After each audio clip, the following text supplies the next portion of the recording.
देखिए अभी तक हम लोग क्या क्या चीज पढ़ लिए हैं, ठीक है। तो मान लीजिए फर्स्ट टॉपिक बेसिक हो गया, सेकंड टॉपिक हम लोग ने फोल्डर स्ट्रक्चर देखा, थर्ड हमने देखा कि एंगुलर काम कैसे करता है, ठीक है। नेक्स्ट मॉड्यूल हमने देखा कंपोनेंट, कंपोनेंट में ही हम लोग देखे थे मेटा डेटा के बारे में, ठीक है। नेक्स्ट डेकोरेटर हम लोग देखे, डेकोरेटर किसको बोलते हैं, जो एट द रेट सिंबल से मार्क करते हैं। उसके बाद हम लोग ने देखा डेटा बाइंडिंग कैसे होता है, जिसमें one way binding, two way binding हम लोग देखें। नेक्स्ट डायरेक्टिव्स, डायरेक्टिव क्या होता है, जो लूपिंग करते हैं, एनजीप हो गया, एनजी फॉर, ये सब जो आ रहा था डायरेक्टिव था। तो डायरेक्टिव में हम लोग ने सेपरेट सेपरेट देखा, तीन तरह का डायरेक्टिव, स्ट्रक्चरल, कंपोनेंट और क्लास लेवल, सॉरी एट्रीब्यूट, ठीक है। तो ये सारा आपको डायरेक्टिव था। उसके बाद ये कस्टम तो हम लोग ने देखे हैं। फिर हम लोग ने देखा कि हम जेसन डेटा को कैसे रीड करेंगे, इसका हम लोग किए थे, हाँ असाइनमेंट किए थे।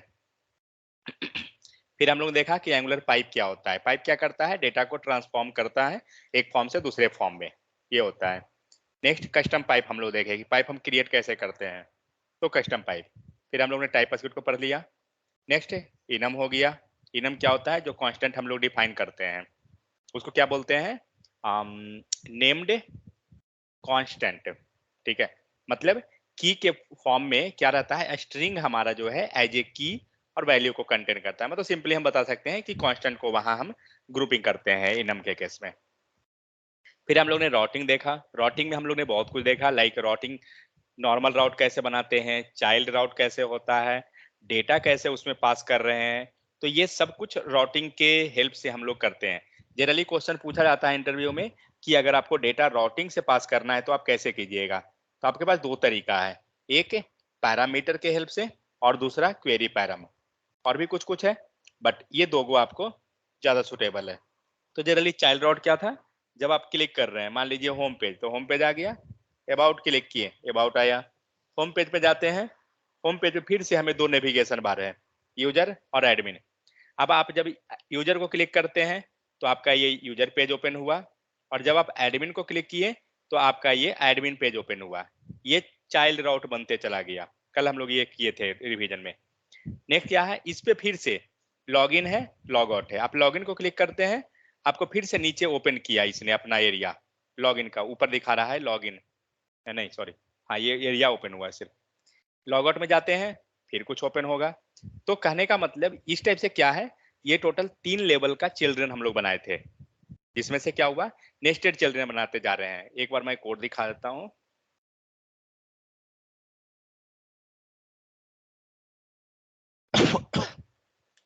जब आप नॉर्मल जाते हैं, होम आ गया, फाइन।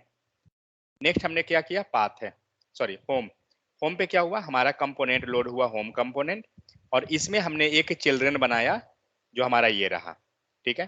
होम कंपोनेंट पे हमें दो चीज दिख रहा है, अगर आप नॉर्मल जाइए तो होम पे ही हमें होम एंड अबाउट दोनों दिख रहा है, ठीक है। तो अब यहाँ होम में ये चिल्ड्रन है, ये पूरा जो है किसका है, होम का है। वन सेकंड सॉरी, ये नहीं, सिर्फ नीचे तक का है, हाँ ये पूरा जो है होम का है, मतलब जिसमें हम लोग एक चिल्ड्रन है होम का।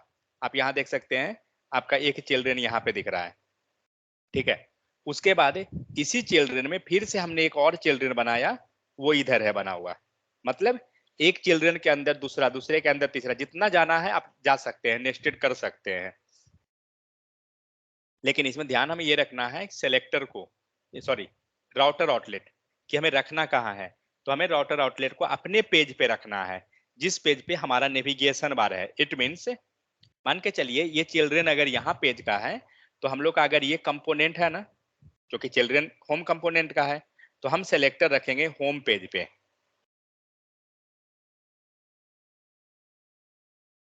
आप देख सकते हैं सेलेक्टर में, सॉरी राउटर आउटलेट, हम राउटर आउटलेट को यहाँ रखेंगे ताकि जो डेटा लोड हो यहाँ पे होना चाहिए, हमारे अपने कंपोनेंट पे। फिर उसी प्रकार से अगर आप जाते हैं दूसरा कंपोनेंट में, दूसरे इन द सेंस ये लॉग इन लॉग आउट में, ये किसका चिल्ड्रन है, एडमिन का।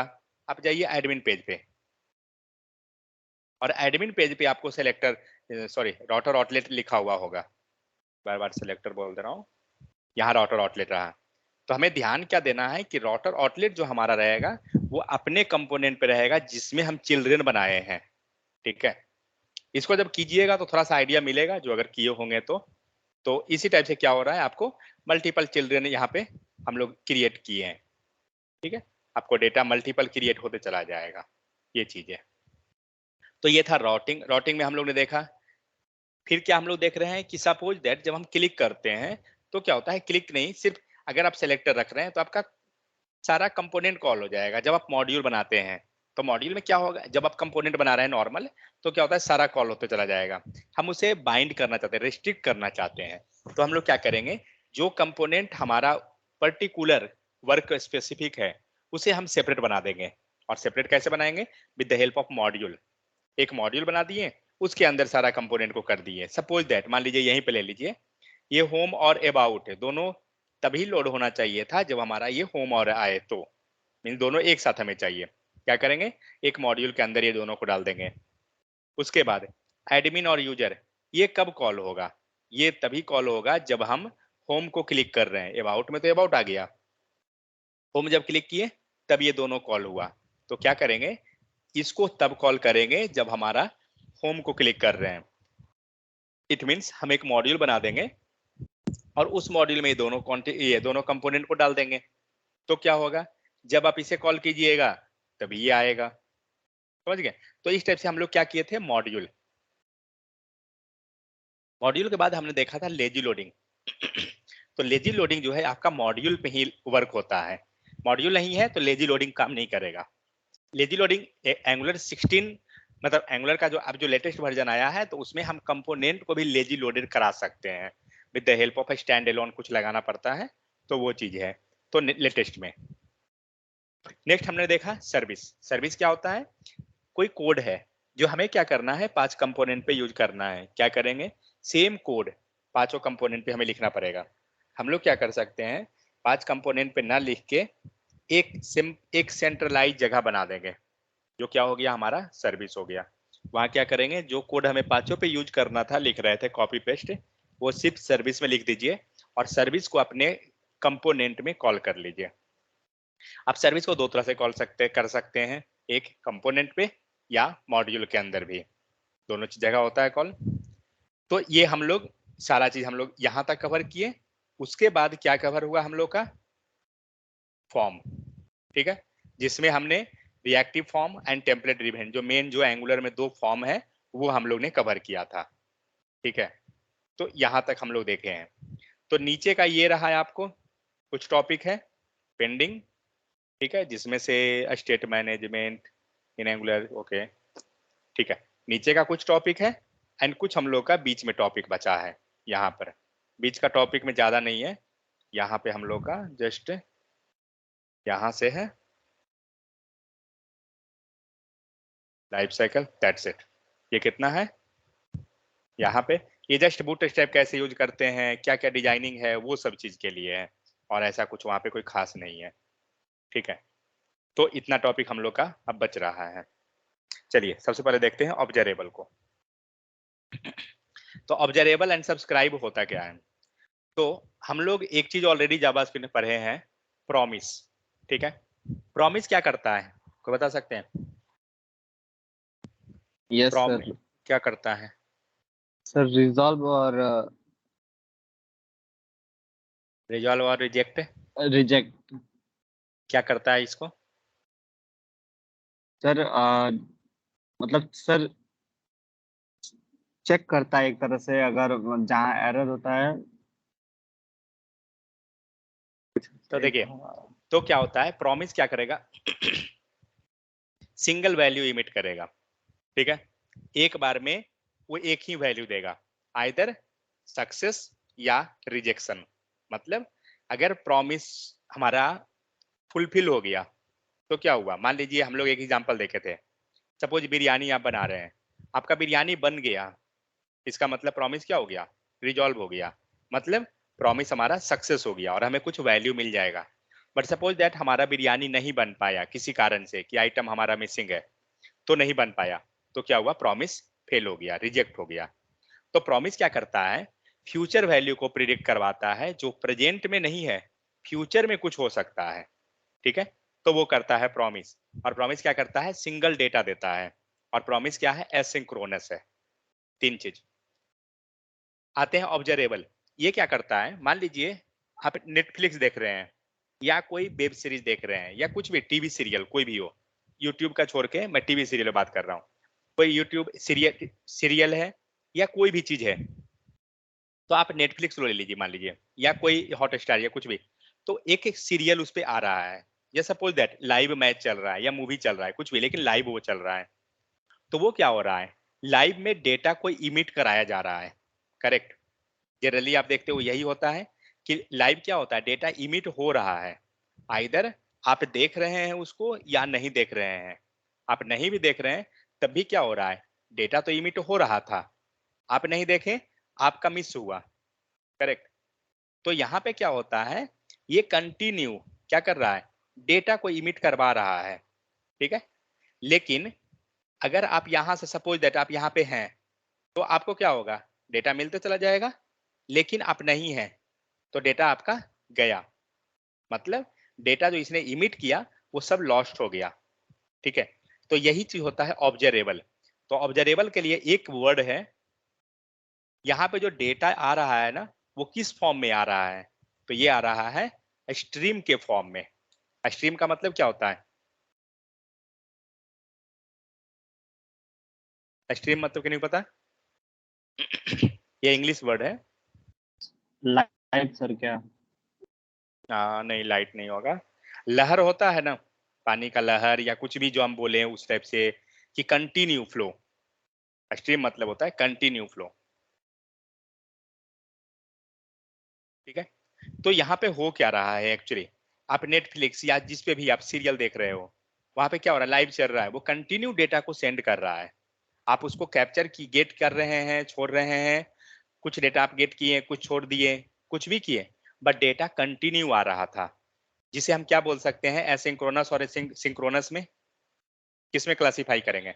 देखिए, ये सब टॉपिक जो है ना इंटरेस्टिंग है, ठीक है, बट जब आप इंटरेस्ट लीजिएगा तभी आपको समझ में आएगा और इंटरेस्टिंग रहेगा, वरना नहीं। और पॉइंट ऑफ इंटरव्यू अगर हम बात करें, तो अगर आप जितना भी इंटरव्यू दीजिए, श्योर एंड शॉर्ट ये सब क्वेश्चन पूछता है कि ऑब्जर्वेबल क्या है, और प्रॉमिस एंड ऑब्जर्वेबल में डिफरेंस हमेशा पूछा जाता है। ठीक है। तो ये सब टॉपिक में इंटरेस्ट लीजिए, क्योंकि जावास्क्रिप्ट बेस्ड है कंप्लीटली। ठीक है। तो क्या चीज कह रहे थे हम लोग? हाँ। तो इसको अगर हम एसिंक्रोनस और सिंक्रोनस में डिफरेंशिएट करें तो क्या होगा? क्या चीज होना चाहिए? एसिंक्रोनस किसको बोलते हैं? सिंक्रोनस किसको बोलते हैं? जावास्क्रिप्ट। यहाँ एंगुलर कुछ नहीं है, ये पूरा टॉपिक जावास्क्रिप्ट बेस्ड है। सर सिंक्रोनस में पॉजिटिव देखते हैं और एसिंक्रोनस में नेगेटिव। नहीं, वैसा कुछ नहीं है। जल्दी, बाकी लोग का। सर स्टॉप नहीं होता। डेटा स्टॉप नहीं होता है, ठीक है, मतलब पैरेलली डेटा हमारा चलता है। तो अब देखिए, अगर इस स्ट्रीम ऑफ डेटा, इसको अगर हम लोग क्लासिफाई करें तो क्या चीज पे करेंगे? इसको हम क्या बोलेंगे? एसिंक्रोनस या सिंक्रोनस? सिंक्रोनस में क्या होता है? सिंक्रोनस में क्या सिंक्रोनस सर। होता है? सिंक्रोनस में क्या हुआ? डेटा 1 by 1 आता है। आप जावास्क्रिप्ट का कोई कोड लिखते हैं, आपका लाइन नंबर 1 एग्जीक्यूट किया, लाइन नंबर 2 एग्जीक्यूट किया, ठीक है, लाइन नंबर 3 में कुछ इशू आ गया, 4 एग्जीक्यूट करेगा? 4 एग्जीक्यूट होगा या नहीं होगा? नहीं सर। नहीं होगा, क्योंकि ये जो जावास्क्रिप्ट जो वर्क करती है वो सिंक्रोनस पे करती है। बात समझ रहे हैं? देखिए, मैं बार बार बोल रहा हूँ, ये सब टॉपिक कभी समझ में आएगा जब आप इंटरेस्ट लीजिएगा, वरना ऐसे नहीं आएगा। रिस्पॉन्स नहीं दीजिएगा, आप ही को नहीं पता चलेगा कि ये सब है क्या। ठीक है, हम तो पढ़ा के निकल जाएंगे, बट इंटरव्यू में जब फंसिएगा तो पता चल जाएगा आपको। तो ये क्या हुआ? सिंक्रोनस जो हम लोग बात करते हैं, तो इसमें हमारा 1 by 1 लाइन एग्जीक्यूट करता है कोड का। जब अगर किसी लाइन पे इशू आ गया, नेक्स्ट लाइन ब्लॉक हो जाएगा। तो ये होता है, मीन्स डेटा का फ्लो क्या हो रहा है? 1 by 1। ठीक है। लेकिन अब चलिए एसिंक्रोनस में क्या होता है? कुछ काम है जो हमारा सर्वर बहुत ज्यादा काम लेगा, टाइम लेगा, तो क्या करते हैं, उसको सर्वर को दे देते हैं। कैसे? With the help of asynchronous task, set time out, promise, close promise और एसिंक एंड अवेट, ये सब क्या है? एसिंक्रोनस या कॉल बैक, सब एसिंक्रोनस हो गया।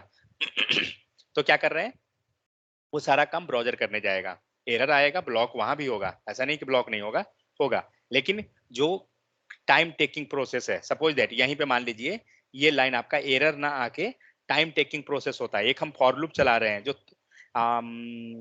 5000 टाइम चल रहा है, ऑब्वियस सी बात है टाइम लेगा, और जब तक ये कंप्लीट नहीं होगा ना आगे का प्रोसेस नहीं करेगा।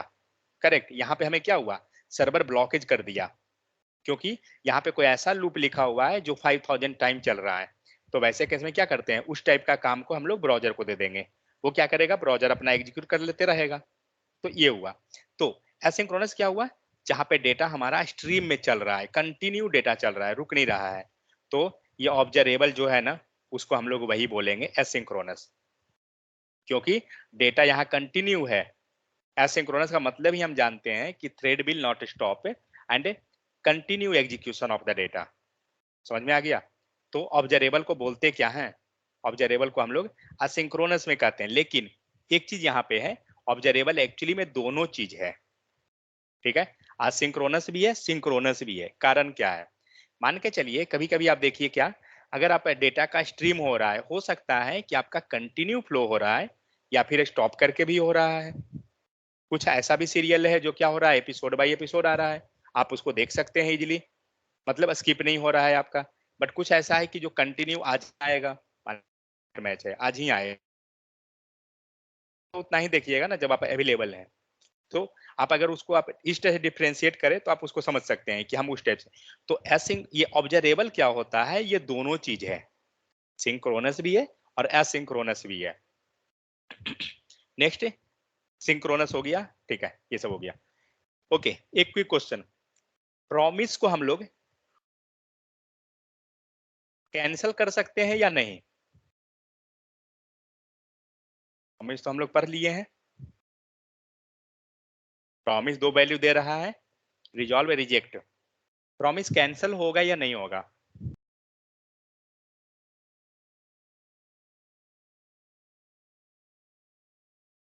तो प्रॉमिस को कैंसिल नहीं कर सकते।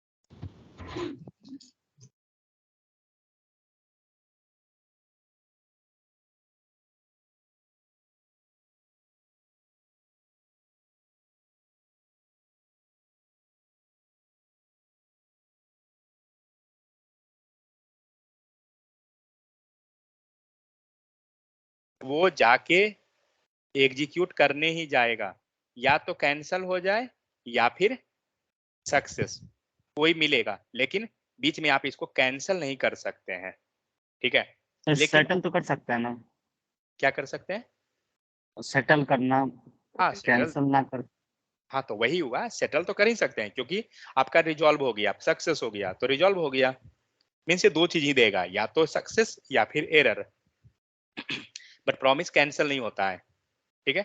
लेकिन देखिए हम लोग जो भी डिफरेंस देखेंगे ना, दो चीज के साथ देखेंगे, ऑब्जर्वेबल वर्सेस प्रॉमिस, ठीक है, क्योंकि इसके पीछे कारण है, ये दोनों एक साथ चलता है।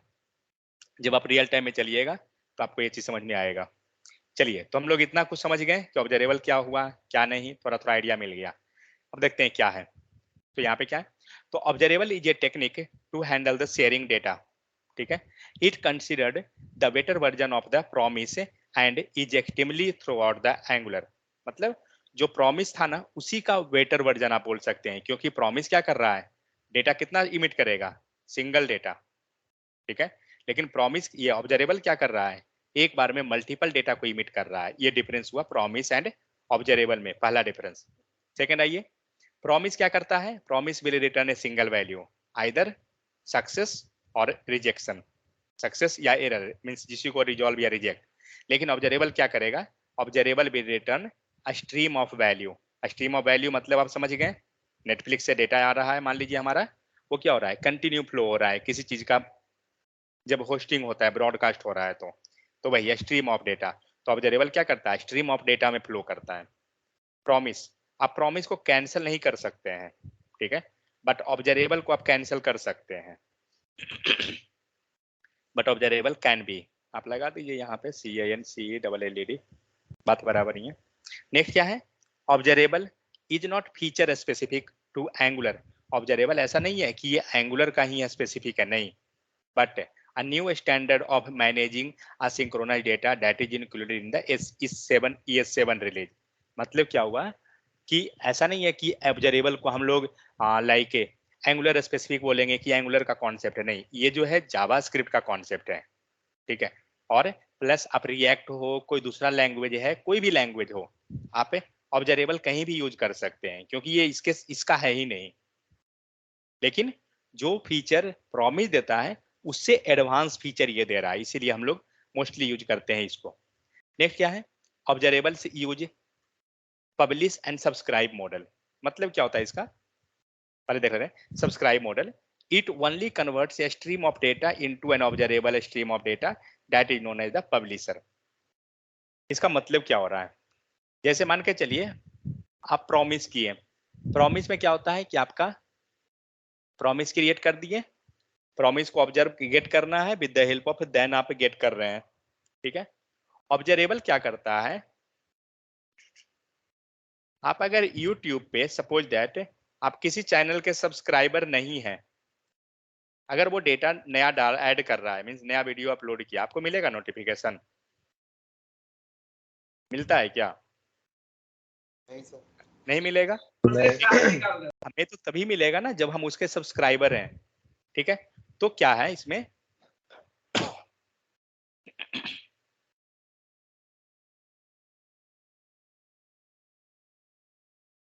अगर ये टॉपिक आपको समझ में आ गया तो समझ लीजिए कि आप एंगुलर का इंटरव्यू अगर दे रहे हैं या रियल टाइम कुछ भी, तो आपको ये चीज समझ में आ गया, क्योंकि ये उस टाइप का टॉपिक है एक्चुअली। तो मान लीजिए OBSERVABLE, ऑब्जर्वेबल लिखते हैं, ऑब्जर्वर नहीं लिखते हैं। तो ये हो गया ऑब्जर्वेबल। ये क्या करेगा, कंटिन्यू अपना डेटा इमिट कर रहा है, ठीक है। हम लोग अभी कि ये डेटा क्या कर रहा है, हम लोग ये चीज समझे कि ये कंटिन्यूअस डेटा का फ्लो होता है। लेकिन एक यहाँ पे ट्विस्ट है, ये डेटा तभी इमिट करेगा जब कोई यहाँ पे सब्सक्राइबर है।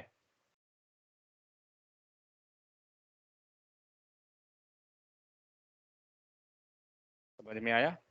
मतलब ऐसा नहीं है कि यहाँ पे कोई सब्सक्राइबर है ही नहीं, मतलब हम YouTube पे हमारा कोई सब्सक्राइबर नहीं है और हम अब वीडियो अपलोड कर रहे हैं, तो मतलब क्या हुआ कि आप वीडियो अपलोड कर रहे हैं, आपका डेटा तो खत्म हो गया फालतू में, क्योंकि आपका सब्सक्राइबर तो है नहीं, तो कोई वीडियो देखेगा ही नहीं आपका। तो ऑब्जर्वर क्या करता है, मीन्स ऑब्जर्वेबल, ऑब्जर्वेबल क्या करेगा, ये डेटा को तभी इमिट करेगा जब यहाँ पे कोई सब्सक्राइबर रहेगा, ठीक है। अगर सब्सक्राइबर नहीं है, ये डेटा इमिट नहीं करेगा। समझ में आ गया? No subscriber no data. Subscriber है, ऑब्जर्वेबल क्या करेगा, डेटा सेंड करना स्टार्ट कर देगा। क्यों? क्योंकि रिसीव करने वाला बैठा हुआ है। तो हो क्या रहा है, इसका हम अलग अलग नाम चलें तो इसको हम बोल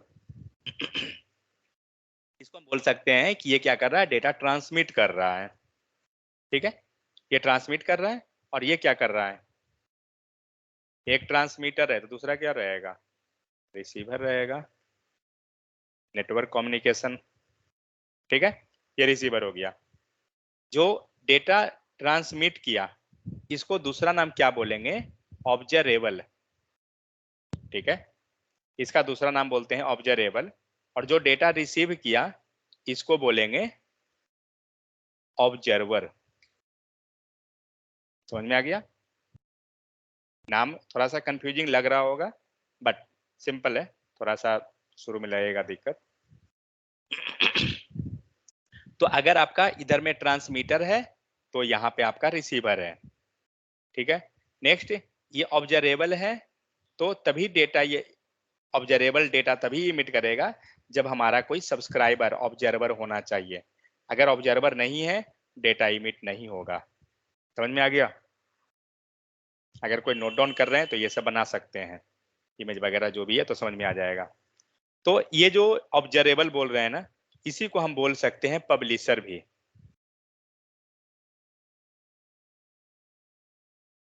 वाह बहुत अच्छा लिखा गया। ठीक है, इसको हम पब्लिशर ही बोल सकते हैं क्योंकि यहाँ से डेटा क्या हो रहा है, हमारा पब्लिश हो रहा है। लेकिन पब्लिश कब करेगा डेटा, सिर्फ और सिर्फ एक ही कंडीशन है, सब्सक्राइबर होना चाहिए। ठीक है, अगर ये सब्सक्राइबर नहीं है ना तो ये सब खत्म है, क्योंकि ये डेटा इमिट ही नहीं करेगा। तो ये सब थोड़ा समझ में आ गया कि क्या हो रहा है, नाम नेमिंग कन्वेंशन जो भी है। तो रियल टाइम में आपको नेमिंग कन्वेंशन ये लाइक सब्सक्राइब और रिसीवर और ऑब्जर्वर भी कहीं कहीं मिलेगा सुनने को, ये मिलता है कहीं कहीं, लेकिन मोस्टली हम लोग सब्सक्राइबर बोल के चलते हैं, उससे हमारा काम हो जाता है। और इधर में आपको ऑब्जरेबल हो गया। ये ध्यान रखिएगा कि इधर में ऑब्जरेबल है और जो डेटा गेट कर रहा है वो ऑब्जर्वर कहलाता है। फाइन, तो वही ये जो लाइन है वो वही लिखा हुआ है, publish and subscribe model. Observable क्या कर रहा है, पब्लिश एंड सब्सक्राइब मॉडल को यूज करता है। It will convert a stream of data into an observable data of observable stream of data that is known as the publisher. मतलब क्या हुआ कि जो डेटा इमिट कर रहा है, कौन इमिट कर रहा है, ऑब्जरेबल। मतलब जो आपका डेटा आ रहा था ना उसको स्ट्रीम ऑफ डेटा में कंटिन्यू फ्लो करवा रहा है, तो उसको क्या बोलते हैं, ऑब्जरेबल बोलते हैं। और यही इसी को क्या बोलते हैं, तो पब्लिशर ही बोलते हैं, क्योंकि ये डेटा बार बार क्या कर रहा है, पब्लिश कर रहा है। समझ में आ गया।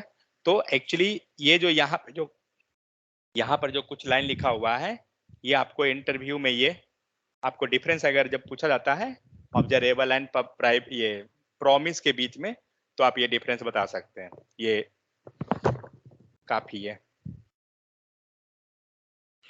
तो यहाँ पे है ऑब्जरेबल क्या कर रहा है, ऑब्जरेबल को ही हम पब्लिश बोलते हैं, जो डेटा हमारा इमिट कर रहा है। और ये रहा ऑब्जर्वर, जो सब्सक्राइबर है वो क्या कर रहा है, डेटा को कंज्यूम कर रहा है। समझ में आ गया ये दो टर्म, या कोई डाउट है अभी भी तो बता सकते हैं। एक हुआ पब्लिशर, दूसरा हुआ सब्सक्राइबर, जो डेटा को इमिट किया, दूसरा डेटा को सब्सक्राइब कर रहा है। ये दो समझ में आ गया, मतलब पूरा टॉपिक समझ में आ गया, फिर उसमें कुछ नहीं है।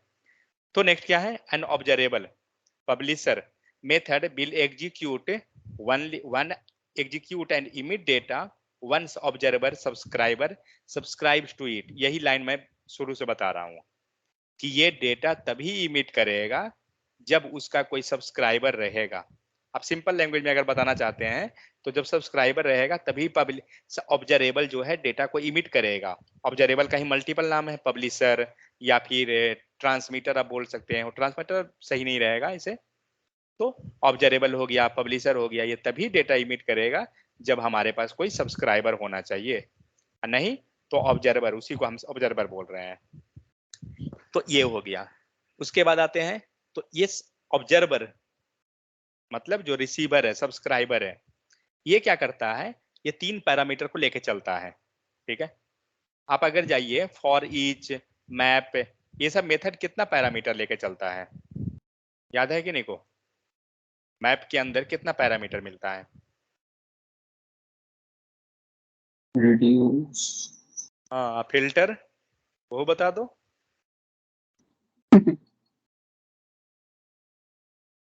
क्या रहता है मैप के अंदर, अब का खत्म हो गया है, राम कथा एकदम। ये तीन लेकर चलता है, ठीक है, वैल्यू, इंडेक्स और एरे। मैप हो गया, एरे हो गया, फॉर सॉरी एरे नहीं, फॉर ईच, ये सब मेथड जो भी है सब ये सब लेके चलता है।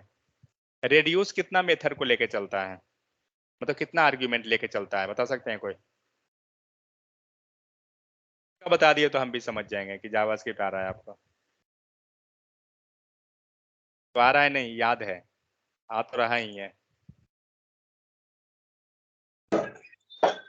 कोई यही नहीं, लेके चलता है, क्या लेके चलता है,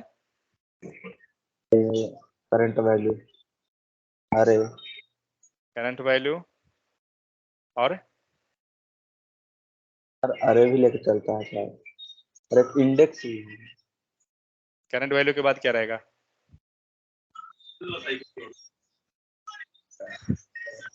चलिए एक तो आप सही बोल दिए, जो मेन चीज है तो सही बता दिए। आगे तो एरे तो लेता है, करंट इंडेक्स भी लेता होगा करंट वाला। आगे के लिए तो ऊपर देख के बता दीजिएगा, जो ऊपर है वही लेके चलेगा।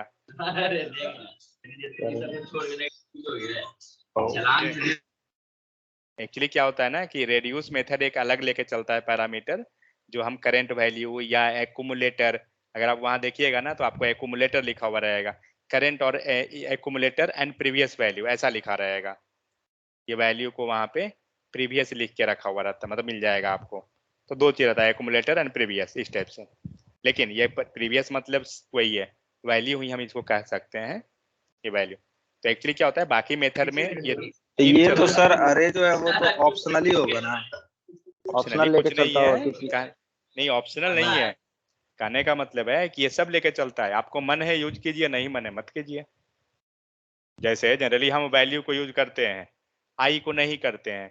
आप सेकंड आर्ग्यूमेंट लिखिए, आपको आई मिल जाएगा। समझे? ऑप्शनल नहीं है कुछ भी, वो सब है परमानेंट ही है। आपको यूज करना है कीजिए, नहीं करना है मत कीजिए। जैसे मान के चलिए यहाँ आप लीजिए डॉट मैप लीजिए। अरे यार पहले ही तुम क्लिक कर दिए। डॉट मैप क्या दिया? मतलब ये कॉल बैक सारा रेफर करेगा वही करंट करंट वैल्यू को ही। कौन सा? नहीं, अगर आप फर्स्ट पैरामीटर ले रहे हैं, सपोज दैट वैल्यू को ले रहे हैं, ठीक है, तो आपका वैल्यू काम करेगा, मतलब करंट वैल्यू। अगर आप आई लिए हैं मतलब इंडेक्स मिल जाएगा डेटा का, और अगर आपने एरे ले लिया तो पूरा का पूरा एरे मिल जाएगा आपको। समझ गए? ऐसा नहीं है कि वो सब अवेलेबल है। जैसे सपोज दैट आप मार्केट जा रहे हैं, आपके पास पैसा है, आपके पास वॉलेट है, एटीएम है, सब कुछ है, बट आप तब भी क्या चाह रहे हैं कि हम ऑनलाइन पेमेंट करें। तो वो आप पे डिपेंड कर रहा है कि कौन सा मोड में आप कर रहे हैं। तो वही चीज है, वैल्यू है, आई है, एरे है, जिसका जरूरत है उसको यूज कीजिए। वो चीज हो रहा है। मतलब ये सब सर चीज आपको वही बात है मिला। ना सर कि जो हाँ करंट में लेंगे मतलब पहले जो लेंगे उसी को हाँ सारा रेफर करेंगे। हाँ वही। ये जो पहला जो मतलब नेमिंग कन्वेंशन तो जस्ट समझने के लिए है। पहला आर्ग्यूमेंट जो है वो करंट वैल्यू हमें लेके मिलेगा। सेकेंड जो हमारा आर्ग्यूमेंट रहता है वो इंडेक्स देता है। और थर्ड जो आर्ग्यूमेंट रहेगा वो हमें कंप्लीट एरे दे देगा। ये चीज है। ठीक है, चलिए हम लोग क्या देख रहे थे? मैप। तो ना मैप नहीं देख रहे थे, कुछ और देख रहे थे। रुक जा। हाँ, तो ये जैसे हम लोग का मैप, फिल्टर, वो सब तीन पैरामीटर को लेता है ना, उसी टाइप से ऑब्जर्वर भी जो है आपको तीन पैरामीटर को लेके चलता है। यहाँ पे लेकिन चेंज है। पहला पैरामीटर इसका रहता है नेक्स्ट। नेक्स्ट क्या करेगा? सेकंड ऑब्जर्वर कोई अगर है, ऑब्जरेबल है, तो उसको ट्रिगर कराएगा। नेक्स्ट मतलब नेक्स्ट मेथड जो ऑब्जरेबल जो है उसको ट्रिगर करेगा। सेकंड नेक्स्ट, इसके बाद एरर। ठीक है, एरर हैंडलिंग के लिए अगर कोई एरर आ गया तो हमको एरर से मिल जाएगा। ऐसे ट्राई कैच में लिखते हैं ना, कैच एंड एरर। कैच में जो हम लोग ई लिखते हैं और फिर यहाँ पे अगर कुछ पैरेंथेसिस लगा दिए, तो हम लोग को क्या होता है जब कंसोल डॉट लॉग अप करते हो और आप ई लिखिएगा, तो कोई भी एरर जो आएगा वो ई में आके मिल जाता है। तो वही चीज है, तो एरर एक मिल जाएगा। तो नेक्स्ट एरर, और तीसरा कंप्लीट। मतलब सारा ऑब्जरेबल जब काम हो जाएगा तो कंप्लीट एग्जीक्यूट करेगा, लास्ट में ये बताएगा कि हमारा हो गया काम। ठीक है, तो ये तीन पैरामीटर लेके चलेगा आपको। ये रहा। So the communication between the observable and observer is done using the three callback। तो तीन मेथड यहाँ पे मिलता है, नेक्स्ट, एरर, कंप्लीट। तो ये हम लोग एक बेसिक देखें कि ऑब्जरेबल काम कैसे करता है। मींस ऑब्जरेबल है क्या, असिंक्रोनस है, सिंक्रोनस है, काम कैसे कर रहा है, डेटा स्ट्रीम का कैसे इमिट करेगा, कब ट्रांसमिट करेगा, ठीक है, कब नहीं ट्रांसमिट करेगा, ये सब हुआ। और ये कितना पैरामीटर लेके चलता है। नेक्स्ट आते हैं, उसी में हमारा ये काम है, एक है टॉपिक क्या, रिएक्टिव प्रोग्रामिंग। रिएक्टिव प्रोग्रामिंग मतलब रिएक्ट प्रोग्रामिंग मत समझ लीजिएगा। रिएक्टिव प्रोग्रामिंग का मतलब क्या होता है? मैसेज किसका आ रहा है भाई?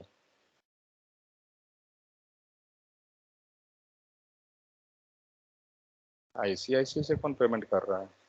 एक सेकंड।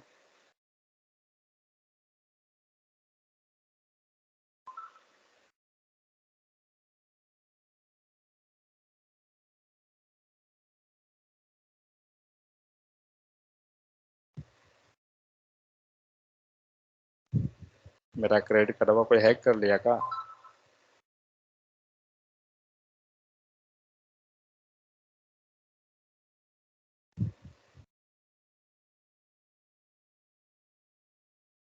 ब्लैक मनी ज्यादा रखे हैं लग रहा है सर। 13,000 का देखिएगा चल रहा है ऑफर अभी। 13,000 का ओटीपी भेजे हुए हैं।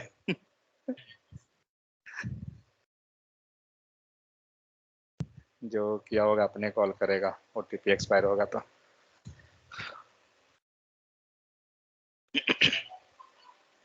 आ गया, जान रहे थे।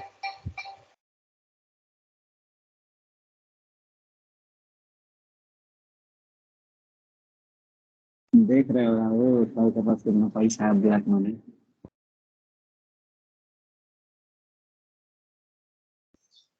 अरे बड़ी कंजूसी कर रहा है। गए पेमेंट करना है।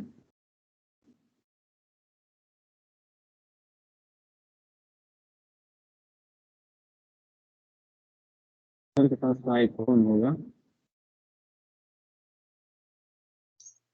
पूछिए ना कौन कौन रखे हैं। ए भाई हमारे पास ऐसा फोन है कि 32 बटन दाबो तब खुलता है। और आज बीटेक स्टार्ट के तब से है, अभी तक वही चल रहा है। हेलो। Yes sir. तो क्या था रिएक्टिव प्रोग्रामिंग? तो रिएक्टिव प्रोग्रामिंग क्या होता है ना, जो हम लोग अभी जस्ट जो डिस्कस किए एक्चुअली ऑब्जर्वेबल का केस सेम चीज है। तो क्या है, reactive programming is a asynchronous program that deals with the data stream. ठीक है, it is all about creating the stream. मतलब रिएक्टिव प्रोग्रामिंग क्या कर रहा है, आपका डेटा जो सिंगल सिंगल जो आ रहा है ना, वो क्या करता है रिएक्टिव प्रोग्रामिंग, वो डेटा को एक स्ट्रीम में बना देता है, एक स्ट्रीम में क्रिएट कर दिया, और क्या हुआ, डेटा कंटिन्यू फ्लो हो रहा है, बीच में स्टॉपिंग नहीं हो रहा है, कंटिन्यू चलता रहेगा। सो जहां पे क्या हो जाएगा, it will emit the data value और एरर और कंप्लीट सिग्नल। मतलब अगर वैल्यू आ रहा है या एरर आ गया या कंप्लीट का सिग्नल है, कुछ भी है, वो कंप्लीट कंटिन्यू आपको फ्लो होते चला जाएगा। And manipulating the data stream, तो it using observable that make it easier to compose asynchronous और कॉलबैक बेस्ड कोड। तो रिएक्टिव प्रोग्रामिंग का अगर डिफिनेशन हम बताना चाहें तो simple, reactive programming is asynchronous program that deals with the data stream. इतना इनफ है। और जिसको हम कैसे हेल्प कर, किसके हेल्प से हम करते हैं, तो with the help of observable.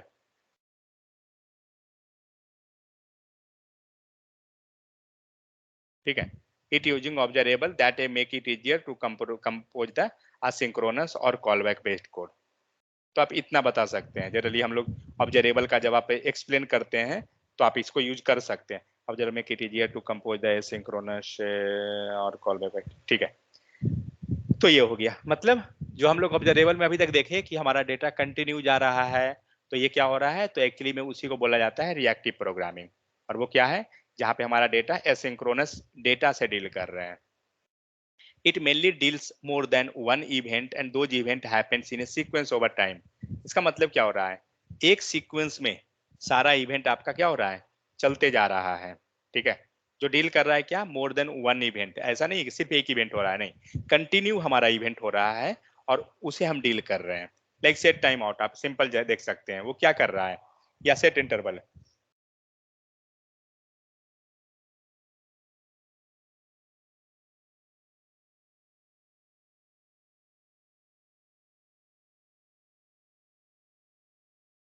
Set interval ये रहा, एंड कुछ और यहाँ पे हम लोग लिख देते हैं, काम करेगा ना, कुछ गड़बड़ हो गया, क्या हो गया, तो बता सकते हैं गड़बड़ कहाँ है, गड़बड़ यहाँ है, नेक्स्ट नहीं चलेगा।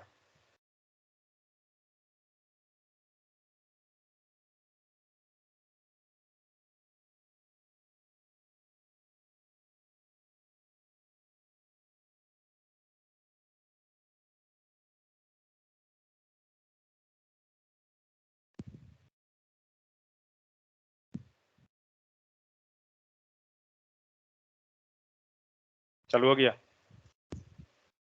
चल रहा है। ये क्या हो रहा है, कंटिन्यू डेटा को आपको इमिट कर रहा है।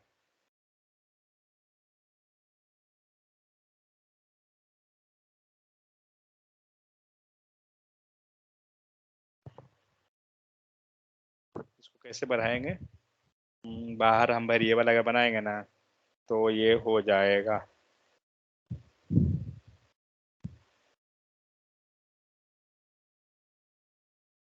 हटाइए, चल रहा है, काफी है। तो ये क्या कर रहा है, कंटिन्यू आपका डेटा का फ्लो मिल रहा है। इसी चीज को हम बोलते हैं रिएक्टिव प्रोग्रामिंग या ऑब्जर्वेबल का जो काम हो रहा है। असिंक्रोनस क्या कर रहा है, कंटिन्यू डेटा का डेटा इमिशन हो रहा है। आप उसको गेट कर रहे हैं, नहीं कर रहे हैं, नहीं कर रहे हैं डेटा, मतलब गेट करने वाला कोई नहीं है, डेटा इमिट हो रहा है, डेटा बेस्ट हो गया। तो वही चीज, बंद कर दीजिए, इसका चलते रहेगा नहीं तो दुकान। अरे यार बंद कैसे होगा, क्लियर इंसान था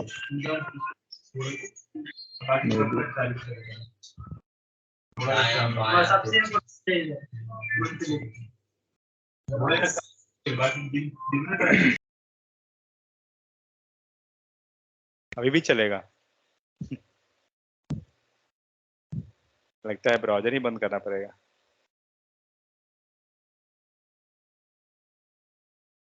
कहीं अभी भी ना चलने लगे, नहीं ठीक है।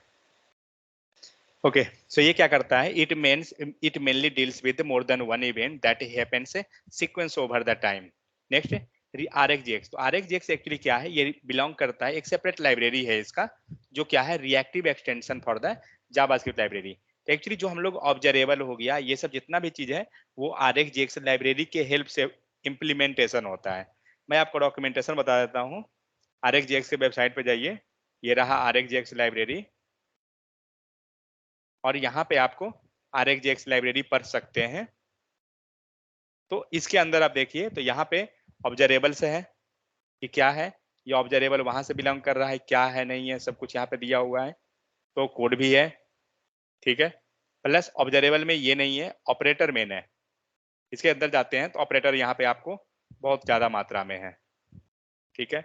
लाइक हम पाइपिंग कैसे कर रहे हैं, यहाँ पे डॉक्यूमेंटेशन एक होगा जिसके अंदर ऑपरेटर डिसीजन मेकिंग, नहीं नहीं, ऑपरेटर कहीं पे नहीं है क्या, टाइप ऑफ ऑपरेटर या कुछ वैसा, हाँ ये रहा।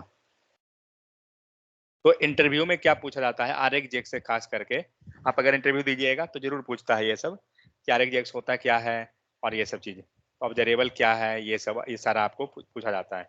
तो जहाँ पे आप देख सकते हो क्या हो रहा है, डेटा यहाँ पे, तो इसके अंदर बहुत सारा तरीका है कि किस टाइप से हो रहा है, नहीं हो रहा है, वो सब मॉडिफिकेशन का। तो लेकिन यहाँ पे क्रिएटिंग ऑपरेटर, अगर जो रियल टाइम प्रोजेक्ट पे अगर काम कर रहे हैं आप, अगर देखिए तो यहाँ का बहुत सारा मेथड आपको आपके प्रोजेक्ट में लिखा हुआ मिल सकता है। तो आपको जनरली क्या मिलेगा, इंटरवल मिल सकता है लिखा हुआ आपके रियल टाइम प्रोजेक्ट में। इंटरवल सेम उसी टाइप से काम करता है जैसे हमारा सेट इंटरवल करता है। तो ये यहाँ पे जो मेथड है, ये सब के सब जो है हेल्प करेगा हमें ऑब्जर्वेबल को बनाने में, ठीक है। नेक्स्ट आते हैं क्या है, ज्वाइन। ये सब ज्वाइनिंग मेथड है, ये सब ट्रांसफॉर्मेशन मेथड है। जैसे हम लोग मैप जानते हैं, सेम आप देखिएगा ना तो जावा स्क्रिप्ट का ही मोस्ट ऑफ द मेथड मिलेगा यहाँ पे। आप देखिए मैप मेथड, ठीक है। या आपको और दिखाता हूँ, तो यहाँ पे और भी है, ये सब स्कैन करता है। नेक्स्ट है फिल्टरिंग मेथड, जिसके हेल्प से हम क्या करते हैं, ये ऑपरेटर है तो फिल्टरिंग ऑपरेटर, जिसके हेल्प से हम क्या करते हैं, फिल्टर करते हैं डेटा का। आप देख सकते हो यहाँ पे आपके पास फिल्टर है, सेम काम करेगा जो जावास्क्रिप्ट में करता है, सेम वही चीज। लास्ट मेथड, नाम से ही आप समझ जाइएगा कि ये करेगा क्या। तो लास्ट क्या करेगा, डेटा हमें लास्ट वाला देगा। स्किप क्या करेगा, हमें डेटा को स्किप करवा देगा अगर हम जिस डेटा को चाहते हैं कि स्किप करना। सिंगल क्या करेगा, सिंगल वैल्यू देगा। इस टाइप से यहाँ पे मेथड है। तो ये सब मेथड आपको अगर रियल टाइम प्रोजेक्ट जो कर रहे हैं उनको ये मिलेगा मेथड। फिर यहाँ पे है, ये सब क्या करता है, मर्जिंग का ये ज्वाइन ऑपरेटर है, कहाँ भाग गया, हाँ। फिर है मल्टीकास्ट मेथड, तो बहुत सारा मेथड है। फिर एरर हैंडलिंग, ट्राई कैच, ठीक है। यूटिल ऑपरेटर, यहाँ पे बहुत सारा है कि हम एरे में कैसे डेटा कन्वर्ट करेंगे, अलग अलग टाइम इंटरवल हो गया, time stamp, time out to array, array में कन्वर्ट करना है डेटा को। कंडीशनली हमें डेटा लगाना है तो फाइंड मेथड, फाइंड इंडेक्स, ये सब एरे का मेथड आपको दिख रहा है। एवरी, फाइंड, सेम वही काम करेगा जो वहां पे करता है। फिर यहाँ पे मैक्स, रेड्यूस, मीन, काउंट सब सेम वही काम करेगा, लेकिन ये क्या करेगा, ऑब्जर्वेबल क्रिएट करने में हेल्प करता है। मैटर ये है।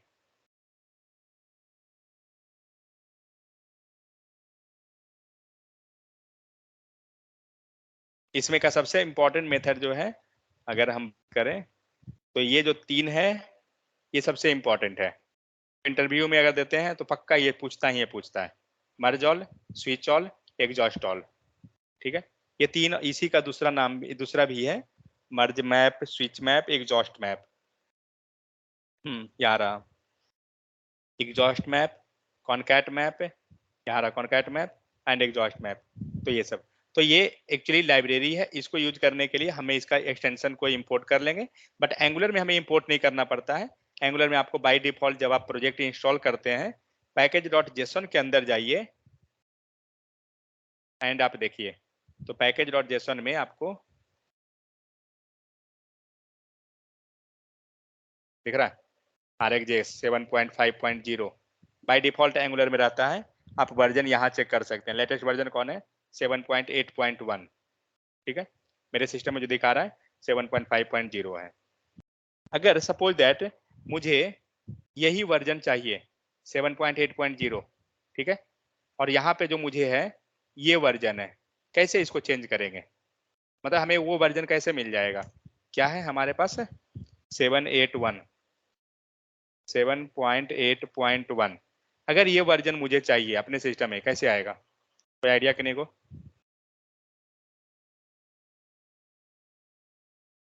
क्या करेंगे, एंगुलर का क्वेश्चन है, वो RxJS और वो नहीं है। अब भाई क्या करेंगे, दोनों अब है, मतलब हमारा जो सिस्टम में जो इंस्टॉल है वो ओल्ड है, करेक्ट। हमारे पास जो है 7.5 है, बट अभी जो चल रहा है 7.8 चल रहा है, हमें 8 वाला चाहिए, क्या होगा, कैसे आएगा, क्या करेंगे, command npm update, npm install जो करते हैं npm अपडेट करेंगे।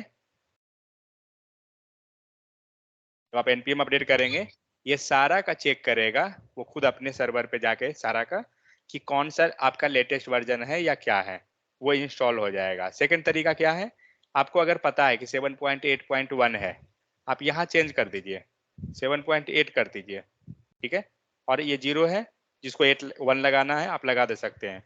और अब क्या कीजिए, आप जाके npm अपडेट कर दीजिए, आपका ये वर्जन इंस्टॉल हो जाएगा। तो हम लोग इस टाइप से भी कर सकते हैं, जब आप यहाँ पे कीजिएगा, अगर कुछ अपडेट रहा इसका आया हुआ तो वो ले लेगा, npm अपडेट। मैं इसको पहले कंट्रोल जेड करता हूँ, जो पहले था बाय डिफॉल्ट उसको रखते हैं। तो हमने npm अपडेट कर दिया, एंटर कीजिए, देखते हैं क्या होता है। 7.5 है, देखते हैं चेंजेस होता है क्या।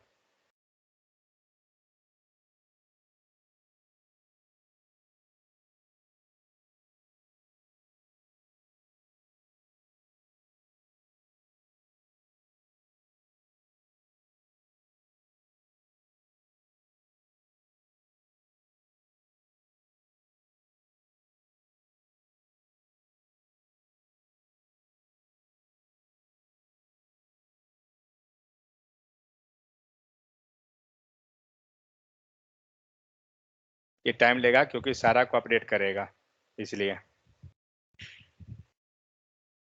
14 सेकेंड एगो तो सेव दिखा रहा है, लगता है हो गया, कुछ गड़बड़ कर दिया।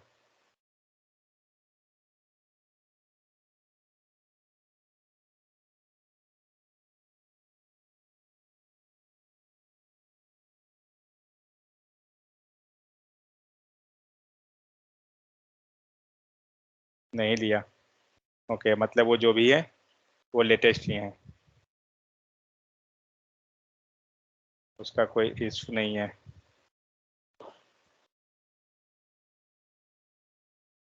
यहाँ पे कुछ कुछ पैकेज इंस्टॉल हुआ, 48 package, remove 4 package, changes 168 package.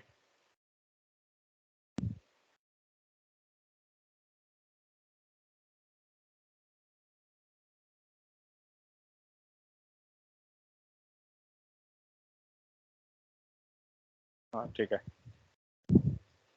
तो इस टाइप से हम डायरेक्ट जो है ना अपडेट कर सकते हैं। अगर हमें देखना है कि क्या क्या अपडेट हुआ, आप जाइए पैकेज लॉजिस्टिक्स यहाँ दिखा रहा है, देखिए चेंजेस क्या क्या हुआ है।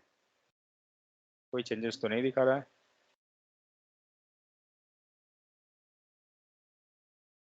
ओके हाँ यहाँ पे देखिए आया है, मतलब वर्जन सेम रखा है, यहाँ पे आपको चेंजेस दिखा रहा है।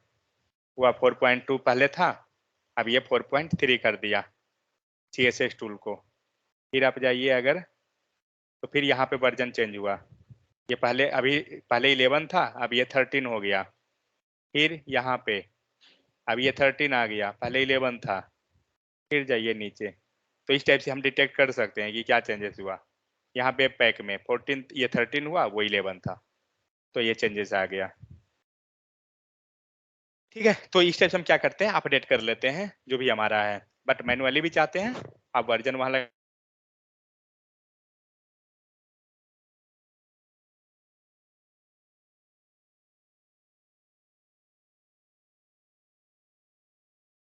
फ्री है, आप इसको यहाँ से देख सकते हैं।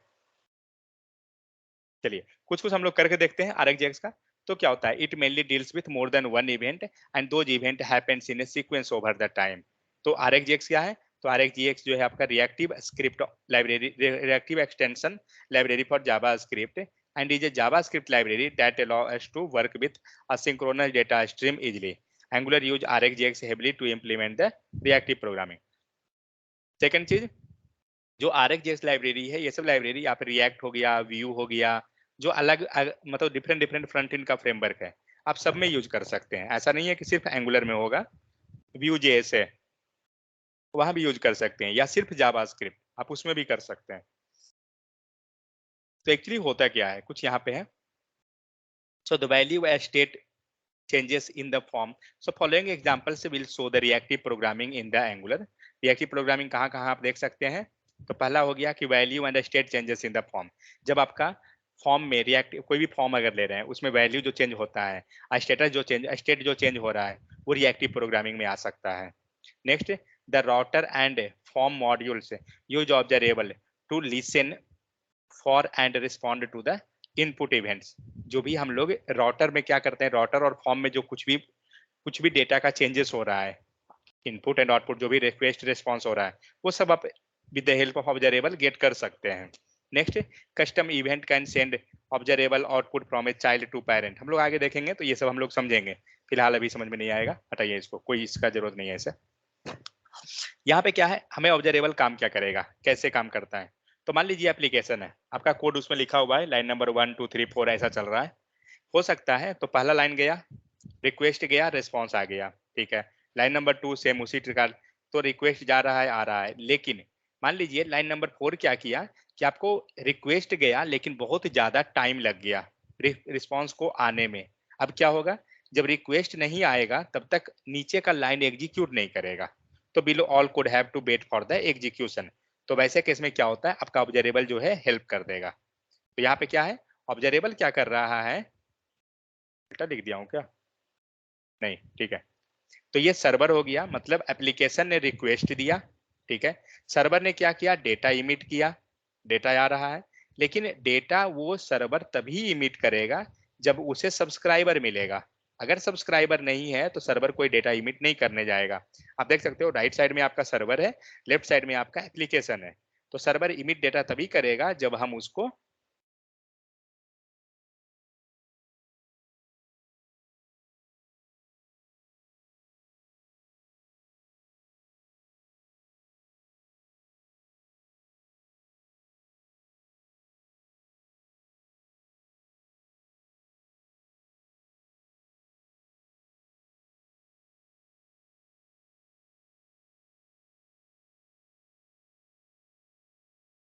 ये विंडो 11 इतना स्लो चलता है क्या,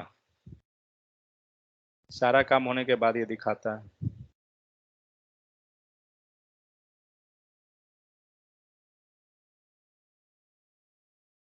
कौन कौन सो गए हैं? जगह है सर, लेकिन सर ये अपडेट कब किए हैं आप विंडो 11? तो बहुत दुआ ही देते होंगे। इतना स्लो तो नहीं चलता हो।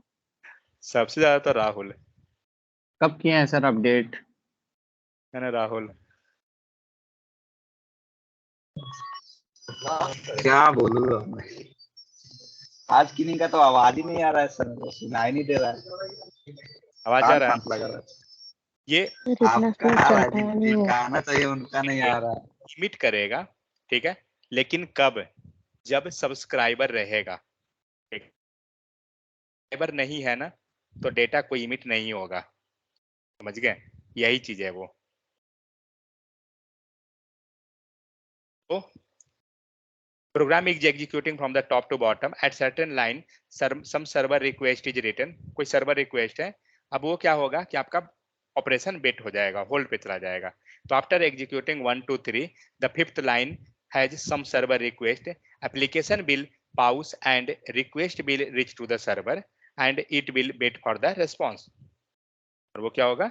रिस्पॉन्स के लिए वेट करेगा। After response only the application will execute the next line, maybe the response will be take too much time. अब रिस्पॉन्स क्या हुआ? आपका सर्वर जो है बहुत ही ज्यादा टाइम ले लिया। उस टाइम में हम इशू कैसे रिजॉल्व होगा? तो HTTP will set an observable. HTTP क्या करेगा? हम लोग को ऑब्जर्वेबल एक सेट कर देगा। मतलब